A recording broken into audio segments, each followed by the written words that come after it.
I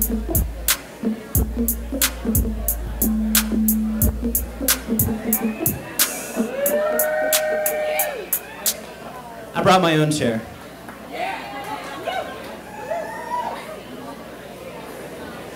So when you walked in the door, you probably weren't thinking about the surfaces that are supporting you. The ground underneath your feet, the chair you're sitting in. These things are motionless, constant, really easy to trust. But what if the thing that was supporting you was a living, breathing, free-willed human being? Hey, Daniel. Hey, Matt. When another person's involved, trust becomes a conversation. It's something that's built and established over time. We've all had the sensation of getting let down by a friend or hurt by someone that we love. So then how, as a physical practice, can we learn to build trust, friendship, and community? So my name's Matt. I've been practicing acro yoga for a little over 2 years. Daniel and I have been working together for about a year. Acro yoga is a blend of partner acrobatics and yoga poses, and typically there's a base and a flyer. And together you learn to balance, move together, make shapes, and flow. And it's a lot of fun. It's become a passion of mine. You might have been scrolling through Instagram and seen these acro bombs getting dropped all over the country and all over the world. It started on the West Coast right around the year 2000, and the skills have slowly been migrating eastward, and it's becoming a national movement. But yoga, or acrobatics I should say, is nothing new. This is a group of acrobats performing on the Empire State Building back in 1934, and it's pretty badass even by today's standards. There is evidence of, in Minoan artwork, of acrobatic practices going back to 2000 BC, so acro yoga is just the present-day manifestation of an ancient practice.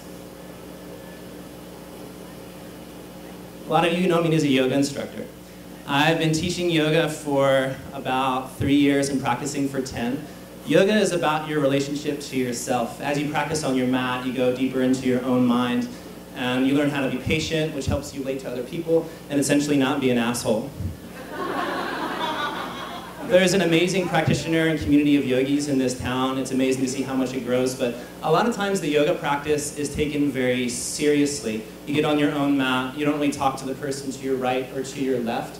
You're so focused on what you can do by yourself, you don't really think about what we could do together.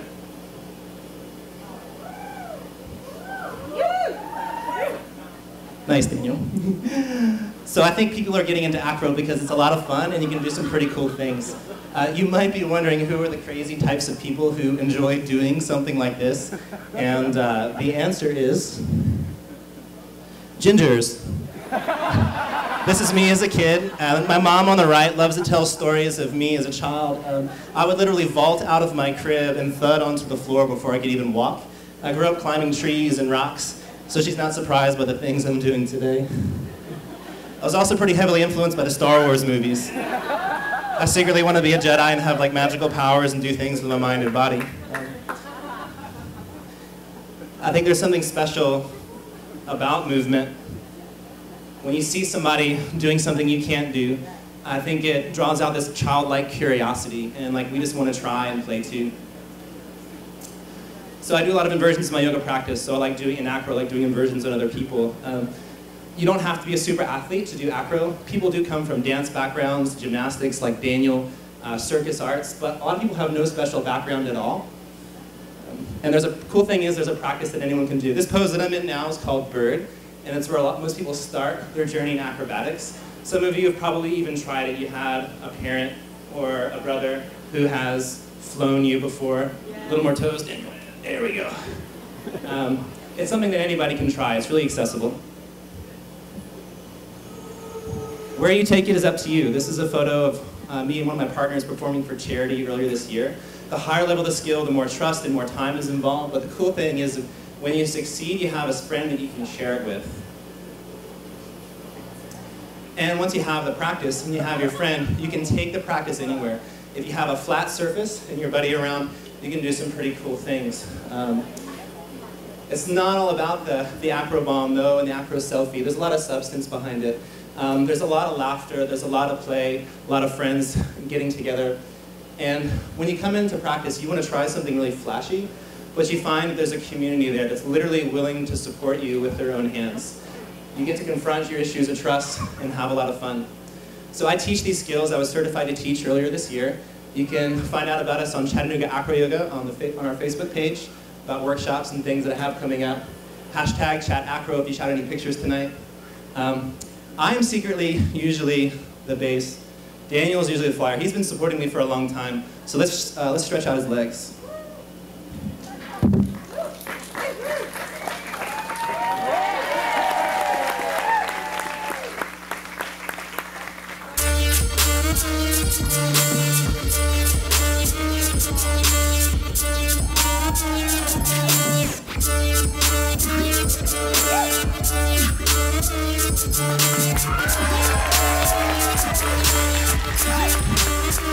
Thank you, Daniel. I couldn't do this without your support.